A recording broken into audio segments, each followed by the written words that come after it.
Meus irmãos, graça e paz. Eu quero convidar você a abrir sua Bíblia lá no profeta Naum, entre Miqueias e Abacuque, se isso lhe ajuda a achar mais rápido. Nós estaremos hoje iniciando a exposição desse livro, queridos, e a ideia é expor todo esse livro nas próximas vezes que viermos ao púlpito. Então, dá um total aí de entre 8 e 9 mensagens a respeito desse profeta, um profeta considerado um profeta menor pela composição da sua profecia, mas com uma mensagem extremamente forte, e digo aos irmãos que extremamente essencial e necessária para a igreja nos dias que nós estamos vivendo. A minha proposta hoje é mostrar um panorama geral do livro, então eu estarei lendo apenas o versículo 1 do capítulo 1, mas eu peço a você que não feche a sua Bíblia, que no decorrer da exposição nós estaremos, de certa forma, fazendo menções a algumas outras passagens, porque a nossa proposta nessa noite é tentar expor um panorama geral do livro, a ideia geral do livro, e de certa forma iremos passar pelos 3 capítulos. Fique tranquilo que essa mensagem não vai ser uma mensagem tão longa assim. Profeta Naum, capítulo 1, versículo de número 1, o tema da mensagem de hoje é Deus vem guerrear por seu povo. Essa é uma ideia muito corrente e recorrente no livro do profeta Naum, e é sobre isso que nós iremos falar então hoje, na primeira exposição, na introdução ao livro do profeta Naum, que diz assim: sentença contra Nínive, livro da visão de Naum, o Eucocita. Sentença contra Nínive, livro da visão de Naum, o Eucocita. Meus queridos, em uma sociedade podre de mimada, em que o sentimentalismo é uma desculpa para não enfrentar a vida adulta, eu digo para você que a mensagem do profeta Naum é extremamente indigesta. Na realidade, a mensagem de julgamento de Naum não se encaixa na caricatura que a sociedade deseja fazer de Deus, um Deus de paz e um Deus simplesmente de amor. O teor da mensagem desse profeta é tão forte que para muitos estudiosos do Antigo Testamento, Naum é simplesmente um hino de ódio proferido por um profeta nacionalista, que no caso é Naum. Isso porque Naum profetiza sobre a queda de Nínive, mas ao mesmo tempo a sua mensagem traz consolo para o povo de Judá. Esse profeta Naum, que nós sabemos dele, é muito pouco. O que se sabe é que ele era de uma região chamada Ecos, e que, apesar das várias especulações de onde ficava esse lugar, não é possível, de fato, determinar o seu local. Pelas descrições do seu texto, dá para situarmos em que época esse profeta profetizou. Naum profetizou quando Tebas, o capítulo de número 3, é descrito como Non-Amon, que era a capital do Egito, já havia caído. Isso aconteceu em 663 a.C. E, ao mesmo tempo, quando Naum profetiza, a cidade de Nínive ainda estava de pé. A queda de Nínive acontece no ano 612 a.C. Então, o que nós vamos ver no capítulo 3, versículos de 8 a 10, é que Naum menciona a destruição de Tebas como algo passado, ou seja, ele já tinha visto aquilo acontecer. Mas, ao mesmo tempo, quando ele fala da queda de Nínive, ele aponta para algo iminente, algo que ainda estaria por acontecer. Dentro da história da Assíria, teve um rei que foi o mais conhecido, aquele que fez com que o império assírio se tornasse uma grande potência, que é o rei Assurbanipal. Provavelmente, na época que Naum profetizou, esse homem ainda estava reinando. Por quê? No capítulo 1, versículo 12, Naum caracteriza Nínive como estando cheia de força. Então, ou seja, o reinado e vigor do Império Assírio ainda estava em grande projeção. E, de fato, no reinado de Assurbanipal, a partir do ano 627, por conta de algumas rebeliões, principalmente por conta da Babilônia, começa a declinar. Nesse período, queridos, em Judá, provavelmente estava acontecendo uma reforma espiritual, já que Naum é o único profeta que não menciona pecados referentes ao povo de Judá. Então, é fato que isso se encaixa nos últimos anos do rei Manassés.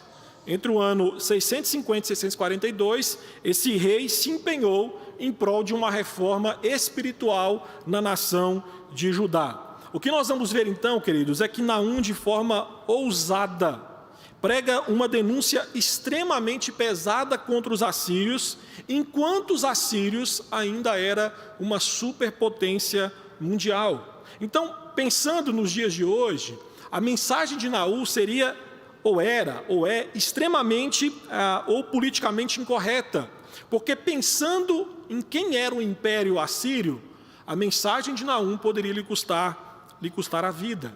E aqui vale fazer uma breve rememoração de quem eram os assírios no contexto do povo de Deus. Se você se lembrar, o Reino do Norte, no ano 722 a.C., havia sido tomado pelo Império Assírio. No final do livro das Crônicas, do segundo livro dos Reis, você vê essa realidade sendo narrada. E após, então, tomar conta do povo de Israel, o que os assírios fazem é espalhar o povo de Israel por outros povos. Mais tarde, no tempo do rei Ezequias, o que a Síria faz no ano 701 é tentar tomar Judá. Só que o que Isaías 37 nos mostra é que o anjo do Senhor se levanta contra a Síria e derrota o exército da Síria. Agora, queridos, provavelmente aí entre o ano 650 e 642 a.C., o que nós vamos ver é que Naum recebe uma mensagem da parte de Deus, falando que Deus, de forma graciosa, poderosa, iria retirar da história do reino de Judá o reino da Síria para sempre. E Naum, queridos, faz jus ao significado do seu nome. O seu nome significa consolação. E esse profeta, quando anuncia o juízo sobre a Síria, sobre Nínive, de certa forma, ele está consolando Judá com a mensagem de condenação de Deus a respeito dos assírios. Então, o que nós temos que entender quando nos colocamos diante do livro de Naum, é que Naum não é um livro sobre vingança humana, Naum não é um livro sobre conquistas militares do povo de Israel ou de Judá, não. Naum é um livro sobre Deus. E em Naum, queridos, Deus aparece como um guerreiro, pronto para lutar em nome do seu povo e em favor do seu povo. E eu quero então, nesta noite, pensando nos 3 capítulos que nós temos em Naum, mostrar para você como que Deus se apresenta para guerrear a favor do seu povo. Primeiro, que Naum nos mostra o que Deus irá fazer. Nesta primeira palavra registrada em seu livro, Naum descreve o que Deus vai fazer. E ele diz, sentença contra Nínive. Esta palavra, sentença no hebraico, a palavra massá, traduzida também como oráculo, tem um significado muito amplo. Contudo, corriqueiramente, essa palavra aparece em contextos em que geralmente o profeta é usado por Deus para profetizar contra uma nação estrangeira. Então, massá, no contexto do profeta Naum, queridos, é um oráculo de guerra. No contexto do profeta Naum, é uma sentença de Deus contra uma nação estrangeira. E aqui especificamente é Nínive, uma das cidades mais antigas do mundo, que de acordo com Gênesis 10, foi fundada por Nimrod. Juntamente com a Babilônia, queridos, esta cidade, ou esta nação, porque de certa forma a capital da Síria era Nínive, e muitas vezes a Bíblia faz referência à própria Síria como se fosse Nínive, nós vamos ver que tanto Babilônia quanto Nínive, essas duas cidades, foram cidades que, durante vários momentos históricos, cruzou-se com o povo de Deus e infligiu terrível mal ao povo de Deus. Vale lembrar que foi nessa cidade que, um século antes do profeta Naum profetizar, Jonas foi enviado por Deus com uma generosa oferta de perdão a esse povo. E pelo contexto de Jonas, queridos, sabemos que se ele tivesse sido comissionado por Deus para pregar a mensagem que Deus deu a Naum, ele teria ido sem murmuração alguma. Isso porque, queridos, a mensagem de Naum é um veredito da vingança divina.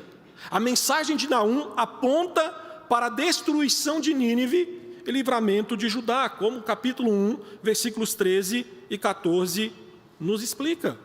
Naum, queridos, repetidas vezes nesse texto, na sua profecia, ele repete a frase: Deus, o Senhor, é vingador. E por várias vezes ele afirma que a cidade de Nínive cairá. Então, o orgulho, a ganância, a violência, a falta de misericórdia vivenciada por Nínive durante os seus anos de conquistas militares, Naum está dizendo que agora serão julgadas. Naum, no capítulo 2, no versículo 13, e depois no capítulo 3, versículo 5, registra quem virá julgar Nínive. E aí é uma das expressões mais fortes que Naum usa em sua profecia. Ele diz: eis que estou contra ti, diz o Senhor dos Exércitos. Então Naum apresenta o guerreiro divino que vem batalhar, mas que ao mesmo tempo tem poder para destruir a nação mais forte dos seus dias. Atente que no versículo 15 do capítulo 1, Naum registra que Nínive será inteiramente exterminada. Capítulo 2, versículo 7, ele afirma que está decretado: a cidade rainha está despida e será levada em cativeiro. Como descreve Naum também no capítulo 3, versículo 11, não adianta a cidade de Nínive tentar se esconder, porque quando esse guerreiro divino que é Deus se colocar contra ela, não haverá lugar seguro para se refugiar quando Deus executar a sua justiça. Todavia, ao anunciar a destruição completa de Nínive, ao mesmo tempo Naum está consolando Judá, porque o seu inimigo mais feroz e mais poderoso daquele momento seria derrotado. A vinda do guerreiro divino, como descrito por Naum, capítulo 2, versículo 2, restaurará a glória de Jacó como a glória de Israel. Então o que Naum nos mostra logo de cara é que Deus vem para julgar os seus inimigos, mas ao mesmo tempo ele traz consolo e proteção para o seu povo. Há uma segunda realidade ainda que esse livro vai nos mostrar a respeito desse guerreiro divino, Deus, quando se coloca para lutar pelo seu povo, é que Naum nos mostra como Deus irá fazer. Meus queridos, Naum profetiza que o julgamento de Deus virá e que será total em seus efeitos. Na sua pregação, Naum nos mostra que a orgulhosa Nínive e seus exércitos serão aniquilados. Então, ele descreve a destruição de Nínive à medida que Deus mostra o seu zelo, a sua ira, o seu poder em julgá-la. Então, o quadro que nós temos que ler quando nos colocamos diante de Naum é que, de uma forma impactante, o profeta Naum nos mostra a visão da vingança de Deus. Atente no capítulo 1, versículo 2, que Naum expõe os atributos de Deus. E aí Naum mostra que ele é zeloso e que toma para si a vingança. Novamente, aqui eu cito Naum capítulo 2, versículo 14, o capítulo 3, versículo 5, que revela Deus se movimentando para tomar de assalto a fortaleza que era a cidade de Nínive. Volte um pouquinho no capítulo 1, versículo 8, e perceba o que Naum fala aqui que Deus irá fazer. Diz que Deus com trevas perseguirá os seus inimigos. E logo depois, no versículo 10, fala que Deus irá consumi-los como palha seca. No capítulo 2, versículo 3 e versículo 4, aqui nós temos a descrição de um exército que será usado por Deus para devastar Nínive. E através da instrumentalidade desse exército, Deus, como Naum capítulo 2, versículo 7, decreta, está dizendo: a cidade rainha está despida e levada em cativeiro. Naum no capítulo 2, ainda no versículo 9, expõe que as riquezas de Nínive, riquezas essas que era produto dos roubos recorrentes de suas guerras, serão saqueadas. E Deus, lá em Naum 3,5, diz que humilhará Nínive. E aí a descrição que Naum faz é que levantando as abas da tua saia, mostrando a sua nudez aos reinos. Meu querido irmão, de forma poética, mais real, no capítulo 2, o profeta já vê a grande cidade de Nínive não simplesmente morrendo, mas já sendo sepultada. E ele descreve, no capítulo 2, versículo 6, que os portões estão sendo abertos e os belos palácios daquela cidade estão em ruínas. Por isso que as perguntas que Naum faz, aí no capítulo 2, versículos de 11 a 13, acaba se transformando em uma canção de escárnio. Porque que Deus está questionando, onde está o poderoso leão assírio, agora que Deus se levantou contra ele? A mensagem, meus irmãos, de Naum era que os dias do império assírio estavam terminando. E isso, meu irmão, não era apenas um trilhar normal e casual da história, em que uma nação aparece e de repente domina tudo, e aparece outra e derruba aquela que era mais forte. Não. Aqui nós estamos vendo que é uma ação do juízo divino contra Nínive. A soberania, o poder de Deus, era o fator mais importante na queda de Nínive, porque Deus anunciou a sua ruína, e Deus é aquele que realizaria. E de fato isso aconteceu. Em 612 a.C., Nínive foi destruída quando o seu poderoso exército foi aniquilado na batalha de Carquemes pelos babilônios. A destruição, queridos, de Nínive foi tão completa, foi tão absurda, que a cidade de Nínive, para muitos historiadores e arqueólogos, era vista como uma lenda. Essa cidade não tinha existido. Em 1842, meus irmãos, com escavações arqueológicas, a existência de Nínive foi provada. O que nós olhamos para tudo isso e falamos, pastor, mas não tem uma nota positiva nisso? Tem. A nota positiva desse julgamento é que Deus se mostra bondoso e protetor para aqueles que confiam e buscam seu refúgio. Não foi o caso de Nínive. Mas ainda há um terceiro ponto que Naum vai nos mostrar a respeito desse Deus, desse guerreiro divino que luta em favor do seu povo. Naum mostra os motivos do que Deus irá fazer.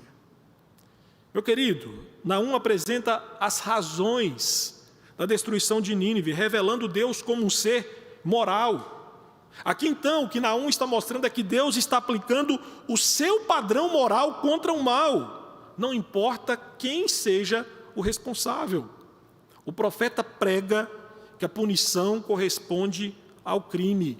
Deus não age dominado por caprichos, mas está exercendo a sua justiça com equidade. Então, a justiça de Deus é imparcial. E como Naum nos fala, ele jamais inocenta o culpado, independente de quem seja. Deus viu todas as atrocidades que Nínive cometeu. Nínive, meu irmão, tinha ido muito além de quaisquer limites morais aceitáveis na diplomacia internacional, muito menos diante de um Deus santo.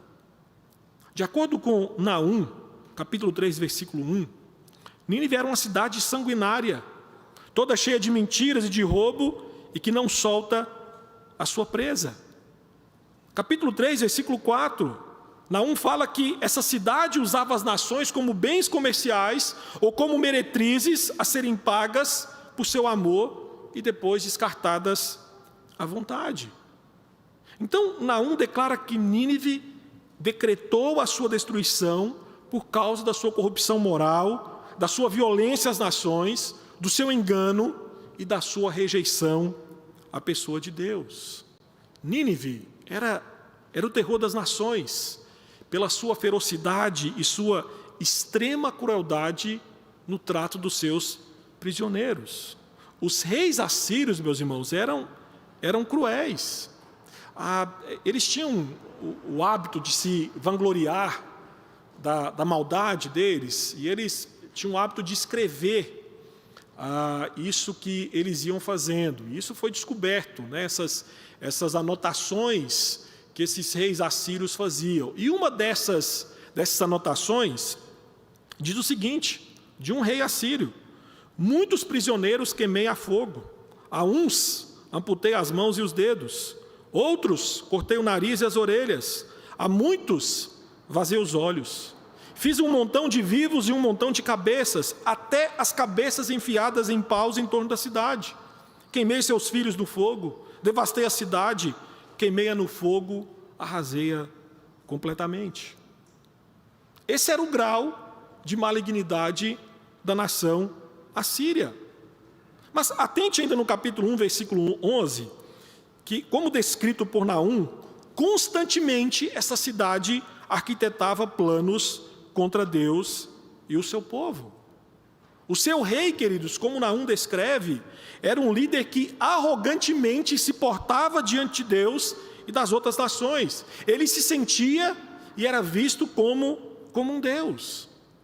Ainda no capítulo 1, versículo 14, Naum expõe aqui que a cidade de Nínive era uma cidade dominada pela idolatria. Na verdade, queridos, boa parte da indignação divina quanto a essa cidade deve ser entendida à luz do fato de que os ninivitas teriam recebido um século antes, com o profeta Jonas, a oferta da graça salvadora de Deus, mas teriam voltado à iniquidade e crueldade. Um século depois, Nínive mostra que o arrependimento dos dias do profeta Jonas havia desaparecido. Nínive tornou-se ainda mais cruel à medida que os seus exércitos impiedosos percorriam os países cometendo grandes atrocidades. Mas como eu disse no início, como Naum não é um livro sobre a vingança humana, mas um livro sobre Deus, o profeta Naum fala que Nínive será julgada, não é porque ela é inimiga de Judá, mas porque Nínive se tornou uma inimiga da pessoa de Deus. E o que nós temos que entender é que qualquer nação, qualquer pessoa, qualquer cidade que se portar em rebelião contra Deus, seja Nínive, seja Judá, acabará enfrentando o julgamento divino.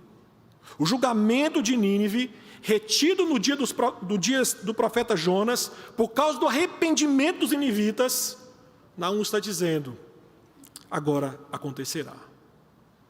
Naum evidencia um Deus soberano e justo, que faz cumprir a sua justiça e os seus padrões morais absolutos, ao mesmo tempo em que oferece vitória e consolo para o seu povo. Meus irmãos, esta é a visão panorâmica desse livro. E eu disse no início que esse livro tem muito a nos ensinar hoje como igreja, e o tem. E eu quero trazer como aplicação desse sermão, mostrar para você como o livro do profeta Naum nos ajuda e o que ele nos ensina hoje. Primeiro, Deus e não o homem é o critério moral de julgamento. Naum revela que Deus, o Senhor do universo, é um Deus moral. Naum deixa claro que o culpado sempre é tratado como culpado e nunca tratado como inocente pela pessoa de Deus.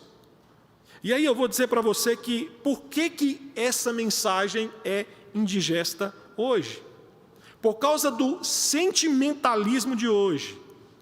O aferidor de moralidade passou a ser o homem. E por isso, meu irmão, minha irmã, nós passamos a conviver com uma vitimização do culpado. E eu lhe dou um exemplo para que você possa entender melhor o que eu quero dizer. Nós convivemos hoje com uma benevolência crescente do criminoso, transformando o malfeitor em uma vítima e não em alguém responsável pelos seus crimes. É triste, mas a mídia e alguns partidos políticos com viés de esquerda têm defendido e lutado pela glamorização do criminoso. Pseudos artistas endeusam o crime e seus praticantes. filmes, novelas, músicas, colocam o criminoso como vítima de uma sociedade cruel e opressora. Meu querido irmão, nós temos visto os bandidos sendo colocados como heróis, que apenas lutam contra o mal e são apenas mal compreendidos pelas vítimas dos seus crimes. E o que eu lhe digo é que tal benevolência com o criminoso só tem servido para estimular o aumento da criminalidade. E o triste é que esse sentimentalismo, que está arraigado aí fora na cultura em que nós estamos inseridos, nossa sociedade, tem invadido a igreja evangélica. E quando esse sentimentalismo invade a igreja evangélica, tem levado a igreja a rever os seus padrões morais de conduta. Na verdade, por conta do sentimentalismo tóxico dos dias de hoje, a igreja tem feito uma releitura do seu padrão moral de julgamento. E uma igreja romantizada acredita que pode ser juiz da história humana, determinando por si só quem está certo e quem está errado. E neste papel, corações caídos passam a decidir o que o próprio Deus pode e o que Deus não pode fazer. O homem sensível passa a ser o padrão aferidor do que é certo e do que é errado, de quem é culpado e de quem é inocente. E afogados aí nas águas do sentimentalismo, muitos cristãos, infelizmente, muitas igrejas, decidem que Deus não pode condenar um ímpio impenitente. Começa a defender a ideia de que o papel de Deus é apenas amar, perdoar e salvar. Que essa ideia de que o Deus de Naum, um Deus que condena pecadores e lança pecadores ao inferno, isso não dá para entender. E nesse novo padrão de moralidade, muitos cristãos começam a considerar Naum politicamente incorreto. A mensagem de Naum, pastor, é muito pesada. A mensagem de Naum é um discurso de ódio. Mas o que nós não podemos perder de vista, queridos, é que quando o profeta Naum se regozija com a queda de um inimigo tão cruel, ele se regozija em um aspecto do caráter de Deus que nunca deixa o culpado passar impune. Meu irmão, a mensagem do profeta era uma mensagem digesta, uma mensagem pesada, que apontava para um Deus justo, que se volta contra pecadores impenitentes. Deus é um ser moral e nos deu em sua palavra o padrão de moralidade a ser usado para determinar o que é certo ou errado. Deus, ao nos revelar a sua palavra, não estava preocupado com a nossa sensibilidade emocional, mas com a nossa pureza espiritual. Então entenda que como igreja, nós não temos a liberdade de mudar aquilo que Deus condena como pecado, independente de como a sociedade vai pensar ou se ofender. Na verdade, como povo de Deus, diante da imoralidade, diante da perversidade dos nossos dias, de nossas bocas sempre ecoarão palavras de Naum. Meu querido irmão, minha querida irmã, nós como igreja, se estamos pregando os oráculos de Deus, sendo eles de juízo e condenação, isso tem gerado revolta na sociedade, não é hora de silenciarmos as nossas vozes, mas é hora de gritarmos mais alto. Nós não podemos nos acovardar. A igreja tem se silenciado e o mal tem tomado conta das narrativas do que é certo e do que é errado. Entenda que quando o Senhor nos deu a sua palavra como um padrão moral a ser seguido, a preocupação dele era que pudéssemos entender o quão vil e pecadores nós somos e o quão dependente da sua graça nós somos. Além disso, o profeta Naum ainda nos ensina uma outra verdade hoje. Deus, e não o mal, tem a palavra final.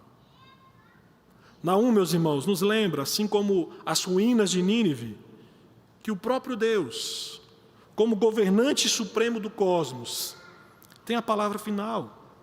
E aqui, pare para pensar no cenário histórico, provável cenário histórico de Naum. É provável que esse profeta passou toda a sua vida, ou parte da sua vida, sob o domínio ou sob a ameaça do Império Assírio.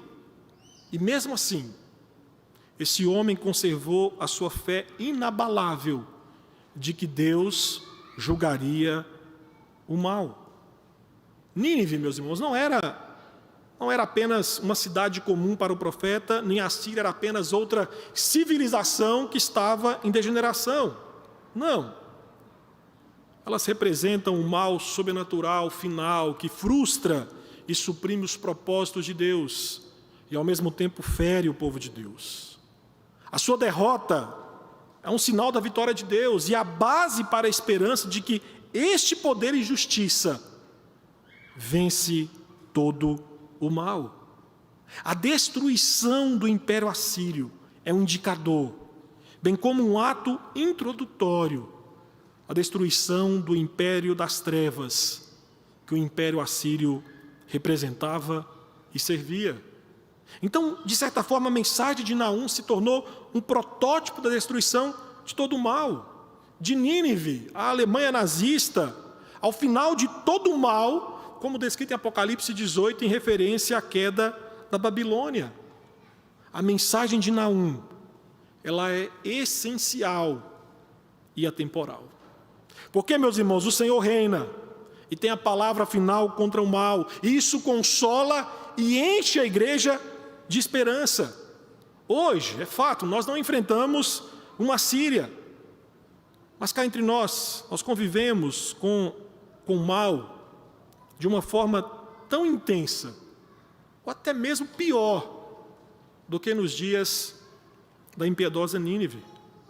Nós convivemos com nações poderosas, nós convivemos com pessoas milionárias, patrocinando e propagando o mal e suas várias e odiosas facetas. Cada dia que se passa, a igreja, o povo de Deus é atacado de todos os lados. Comerciais incentivando a perversão da estrutura criacional de Deus para a família, quanto ao sexo. Leis incentivando o pecado contra a vida de infantes, o aborto. Famosos e a mídia tentando mudar a ética cristã, inserindo uma moralidade sem qualquer padrão absoluto, em que o homem, e não Deus, é o aferidor do que é certo e do que é errado. E quando, meus irmãos, há as forças que se opõem a Deus, que se opõem à igreja, estão tão firmemente estabelecidas, como nós estamos vendo hoje, e a luz do povo de Deus beira a extinção, muitas vezes nós somos levados como igreja a esquecer de quem segue entronizado sobre toda a terra. Deus, independente da porção de maldade existente neste mundo, segue entronizado, segue reinando, e Ele tem a palavra final. Por isso, a mensagem de Naum para nós como igreja é: creiamos que Deus pode e Deus vai vencer as batalhas que a igreja enfrenta hoje contra toda forma de mal. Creiamos que Ele vencerá a batalha final contra todas as forças das trevas. Meus irmãos, creiamos que diante de Cristo todo joelho se dobrará. Creiamos que com a volta de Cristo todo o mal será exterminado e o nome de Deus, de Cristo, será glorificado até os confins da terra. Nós não podemos perder isso de vista.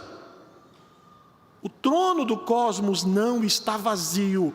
Cristo continua reinando sobre tudo. E a última implicação desse texto do profeta Naum, e aqui eu termino nessa noite. Deus, meus queridos, o que o profeta Naum nos ensina é que Deus, através de Cristo, há de julgar o mundo.